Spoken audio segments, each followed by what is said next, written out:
Born in 1911 in Yamagata as part of a monk's family, Ishiro Honda's destiny as a master storyteller was settled early in life.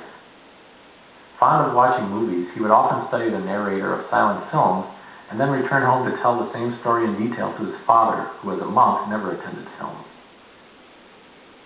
Telling stories was his passion, and as he watched the motion picture industry flourish, he thought that this would be the place for his career, to be able to tell stories as he dearly loved to do. He attended Nippon University, studying in the arts department, and after graduation he went to work for the filming company PCL, Photography Chemistry Laboratory, in 1933, just after the company had completed construction of a large shooting studio.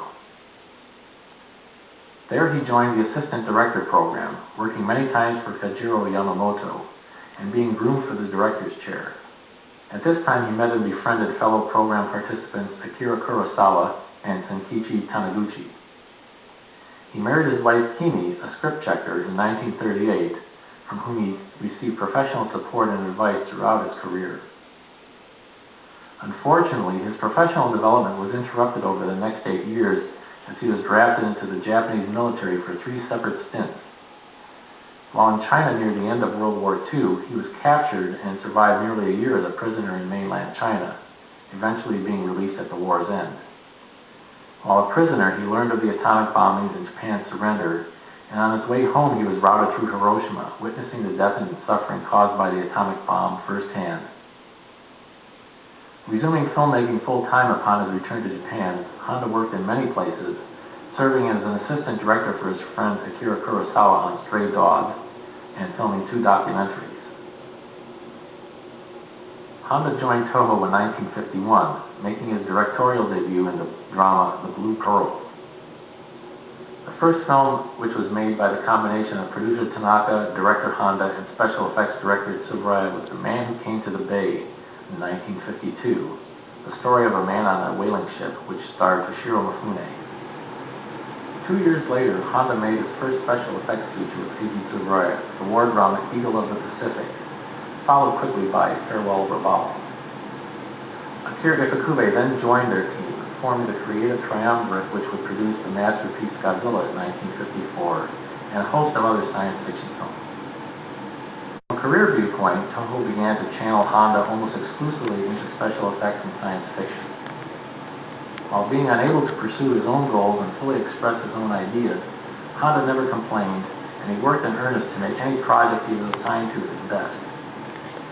In 1956, he added deft touches of horror and suspense to Toho's first color monster movie, the classic Rodan. And next year, he directed Toho's first widescreen color science fiction feature, The Mysterians. The lion's share of Toho's science fiction films were handled by Honda through 1970, but after the death of his close friend and collaborator Eiji Tsuburaya, Honda backed away from feature film direction. He continued working on special effects TV series such as The Return of Ultraman and Mirror Man, doing the first episodes of each of these shows as prototypes. Honda was never satisfied with TV as a medium for presenting monsters. Throughout his career, he maintained an especially close personal and professional relationship with Japan's foremost director, Akira Kurosawa.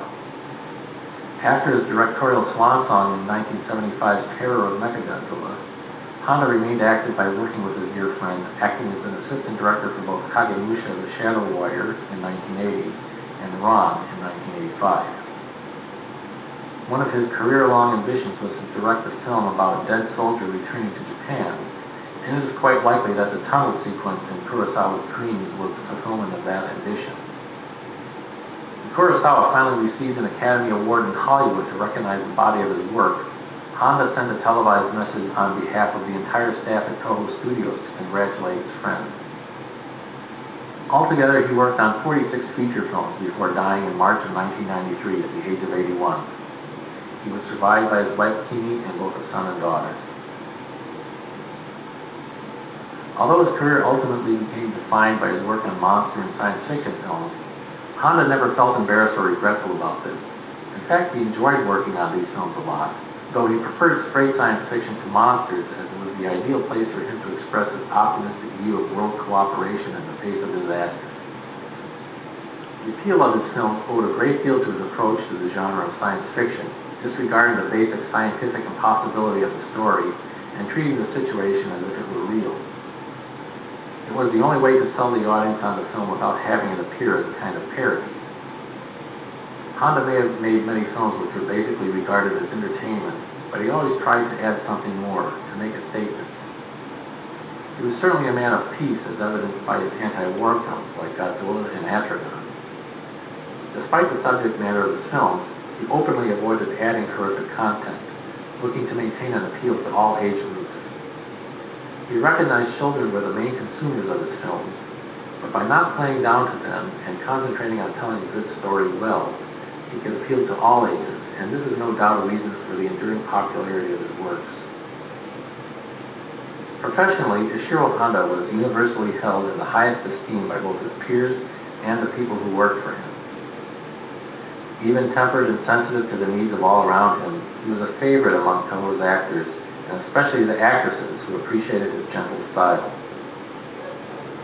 Despite holding the title of director, he listened carefully to his staff, and he had little difficulty finding common ground with his equals, such as Eiji Tsurai and Akira Ifukube. Ishiro Honda was the soul of Godzilla.